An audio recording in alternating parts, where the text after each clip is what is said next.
입니다. 자, 오늘은요, 지난 시간에 이어서 그 다음에 이어지는 단원 3-2 해안지형의 형성 공부하도록 하겠습니다. 자, 지난 시간에 우리가 지형에 대해서 공부를 처음 시작을 해서 가장 중요한 기본적인 내용, 이 지형이라고 하는 게 도대체 무슨 원인으로 인해서 만들어지느냐, 뭐 지구 내부의 힘도 작용을 하고 지구 외부의 힘도 작용을 한다, 이런 얘기 했고요. 자, 그거 얘기한 다음에 가장 첫 번째로 산지 지형에 대해서 공부를 했습니다. 뭐 습곡 산지가 있고 화산이 있고 그다음에 또 뭐가 있다 그랬어? 고원이 있고 이런 것들이 산지 지형이다 그랬죠. 자, 오늘은 계속 이어서 해안 지형 공부합니다.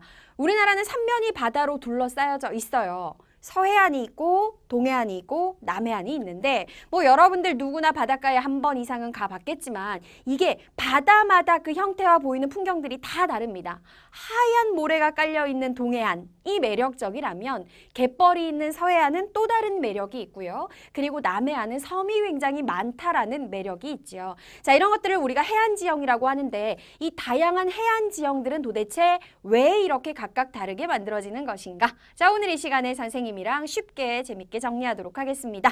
자, 교재 펴셨을 테고 오늘의 포인트가 무엇인지 확인하셨을 테고요. 이제 본격적인 2단계 출발하도록 할게요. 자, 오늘의 주제는 다양한 해안 지형입니다. 해안을 주제로 공부를 하는 만큼 해안이라는 말의 정확한 뜻부터 알고 출발을 해야 되겠죠.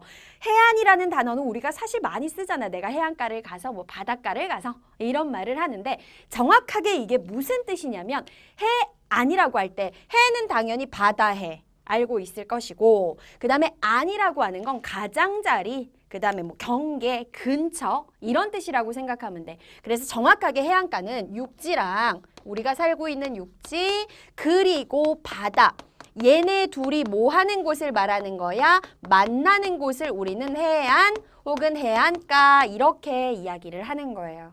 근데 아시다시피 바닷가 해안가에 딱 가보면 자, 여기가 육지, 여기가 바다 직선으로 쫙 이렇게 나누어져 있는 건 아니잖아요. 그러니까 해안가는 굉장히 구불구불하게 만들어져 있단 말이야. 구불구불하게 만들어져 있기 때문에 부르는 명칭이요. 위치에 따라서 조금씩 달라요. 자, 그걸 선생님이 그림으로 표현을 했습니다. 이거 앞으로 쭉 나오니까 이 명칭 정확하게 알고 가셔야 돼요. 자, 한번 볼게요. 지금 주황색으로 선생님이 경계를 표시해놨고 요 위쪽이 육지야. 그 다음에 아래쪽에는 선생님이 파란색으로 빗금 쳐놨죠. 여기가 바다야. 여기 가장자리 해안이라고 이야기를 하잖아. 그치? 자, 구부러져 있는데 잘 보시면 선생님이 지금 빨강색으로 동그라미 쳐놓은 곳이 있고요. 그 다음에 보라색으로 동그라미를 쳐놓은 곳이 있습니다. 얘네 둘의 차이는 무엇이냐 하면은 보라색 동그라미가 있는 이 지역 같은 경우에는 어때? 육지가 바다 쪽으로 불룩 튀어나와 있죠. 여기도 육지가 바다 쪽으로 불룩 튀어나와 있죠. 육지가 바다 쪽으로 툭 튀어나와 있는 이런 곳들, 요런 지점들을 우리는 무엇이라고 부르냐면은 고 밑에 받침 잘해야 돼. 시옷이 아니라 지읒이에요. 곳이라고 불러요. 육지가 바다 쪽으로 튀어나와 있는 곳. 그래서 그림에서 선생님이 지금 보라색 동그라미로 표시해 놓은 곳을 곳이라고 이야기합니다. 가본 적이 있는지 모르겠는데 그 선생님은 가본 적이 있거든요. 저기 경상도의 울산에 가면요. 해가 가장 먼저 뜬다는 간절곶. 그래서 해돋이를 1월 1일 날 보기 위해서 사람들이 정말 많이 몰려가. 그 다음에 경상북도 포항시에 가면 호미곶이라는 곳도 있거든요. 이런 곳들이 전부 다 뭐다? 아, 육지가 바다 쪽으로 튀어나와 있는 곳. 여기를 곳이라고 이야기를 하는 거예요. 여기서는 무슨 작용이 많이 일어나느냐? 지금부터 우리가 조금 낯설지만 새로운 단어를 하나 배우게 될 거야. 여기 보시면 선생님이 파랑이라는 단어를 막 써놨어요. 교재에도 나와요. 파랑은 어려운 말이 아니라 파도의 정확한 명칭이라고 생각하시면 돼요. 결국 같은 말인데 바닷물이 바람에 의해서 일정하게 움직이는 걸 파도 또는 파랑이라고 이야기하거든. 그런데 이 곳이라고 불리는 곳에서는요. 파도가 무슨 작용을 많이 하느냐. 파도가 육지 쪽으로 이렇게 치는 건 다 알고 있지. 근데 보니까 얘네들이 튀어나와 있는 거야. 그래서 파도가 이렇게 치면서 여기를 어떻게 한다? 깎아버립니다. 여기도 깎아버려요.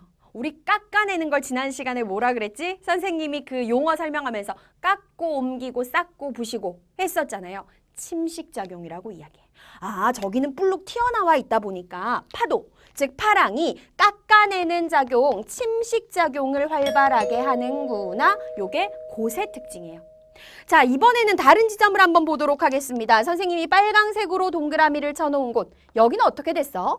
지금 바다가 육지 쪽으로 움푹 들어가 있죠. 바다가 육지 쪽으로 움푹 들어가 있어요.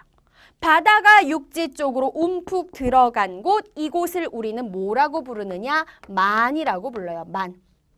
뭐 저기 서해안에 가면 아산만 이렇게 부르는 곳 있잖아요. 그렇죠? 만이라고 부르는 게 바로 바다가 육지 쪽으로 들어간 곳이구나.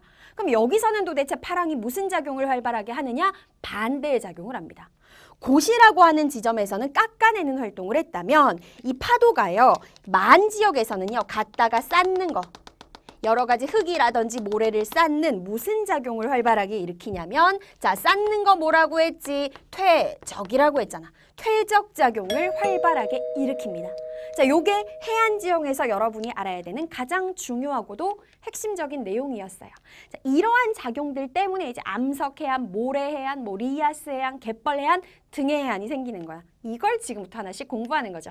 자, 2번으로 넘어가서 이제 본격적으로 주요 해안 지형 공부해 보도록 하겠습니다.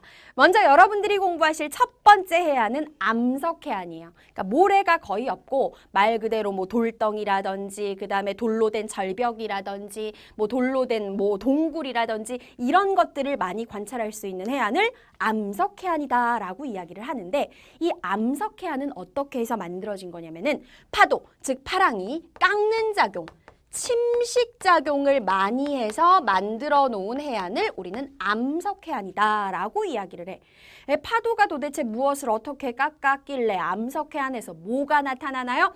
지금부터 그림을 통해서 낯선 용어들 설명해 드리도록 할게요. 자, 뭐 맨날 하는 말이라서 이제 지겨울 수도 있겠지만 선생님의 그림 실력이 이 정도야 최선을 다했는데 요거밖에 안 돼요. 자, 그래도 설명하는 데는 지장 없으니까 잘 보시고요. 자, 당연히 선생님이 흰색으로 그려놓은 여기가 육지가 되는 거고 그 다음에 딱 봐도 대충 선생님이 뭐 그려놨는지 알겠지? 여기가 바다야.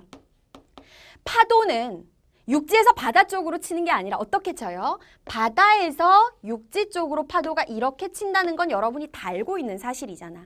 근데 파도가 한 번 철썩, 한 번 철썩 했을 때는 사실 힘이 뭐 미미한 것 같지만 이게 10년, 100년, 1000년, 만년이 계속되면요. 이 힘들이 모여서 그 힘이 장난이 아니에요. 그러다 보니까 계속 어떻게 하는 거야? 파도가 철썩, 철썩, 철썩하면서 육지를 계속 침식, 즉 깎아내는 거지.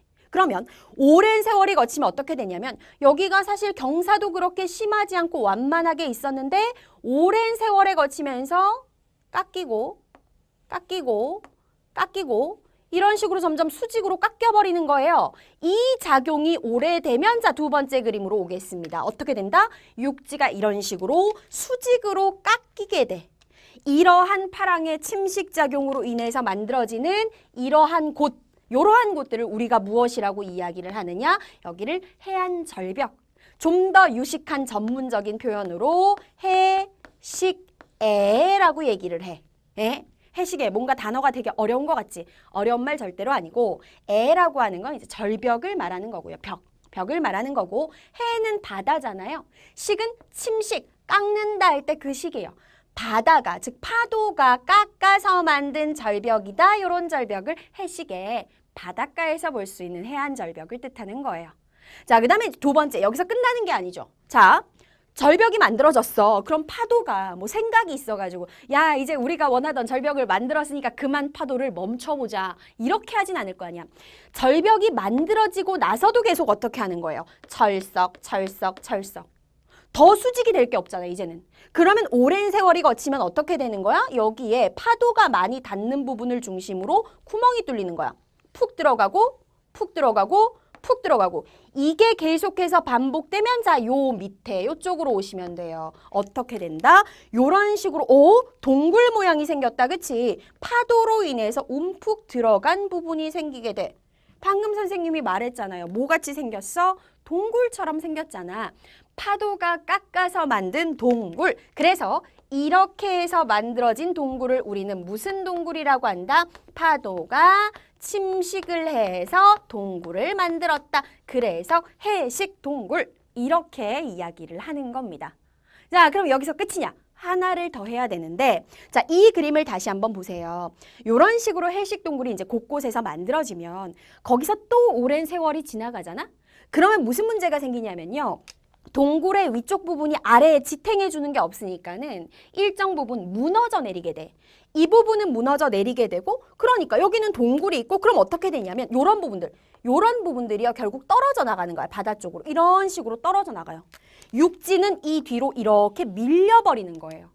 그러면 그런 그림들을 이쪽으로 와보면은 이런 식으로 되는 거지. 그러니까 여기도 위에 다 원래는 흙이 있었고 땅이 있었고 과거 언젠가는 육지였다라는 거야. 그래서 우리가 딱 봤을 때 바다 위에 무슨 기둥들, 돌 기둥들이 이렇게 있는 것 같아. 육지는 여기에 있고. 이런 돌 기둥들이 바다에서 이렇게 종종 보이는데 요 돌기둥이 제일 많이 보이는 게 어디에 있냐면 뭐 이제 사진자로 등장하겠죠. 오스트레일리아에 가면요. 그레이트 오션 로드라고 하는 바위들로 유명한 해안가가 있어요. 원래는 예수님의 12제자처럼 바위가 12개였다 그래가지고 12사도 바위 이렇게 부르기도 했는데 이게 오랜 세월을 거치다 보니까 바위 몇 개는 무너지고 이제 깎이고 해서 사라져서 12개가 다 남아있지 않아요. 선생님 기억으로는 뭐 7개인가 8개인가 이렇게 남아있어요. 그러니까 12사도 바위는 이제 안 어울리잖아. 그레이트 오션 로드라고 부르는 게 정확한 명칭입니다. 그게 바로 이런 것들인데 이러한 돌기둥을 우리가 그냥 단순하게 돌기둥이라고 하지 않고 뭐라고 부르느냐면 C, 바다 할 때 C야. S-E-A. 스택. 기둥이란 뜻이죠. 시 스택이라고 유식하게 이야기를 합니다. 자, 그러면 암석해안 정리 끝났어요. 자, 정리가 뭐야? 암석해안에 가면 볼 수 있는 대표적인 지형은 자, 절벽, 해식애가 있고 절벽에서 더 깎여서 만들어진 해식 동굴이 있고 여기서 더 깎여서 만들어진 돌기둥, 시스택이 있는데 얘네들은 모두 다 무슨 작용 때문에 만들어진 것이다? 깎는 작용, 즉 파랑의 침식 작용 때문에 만들어진 것이다. 어렵지 않죠? 요게 암석해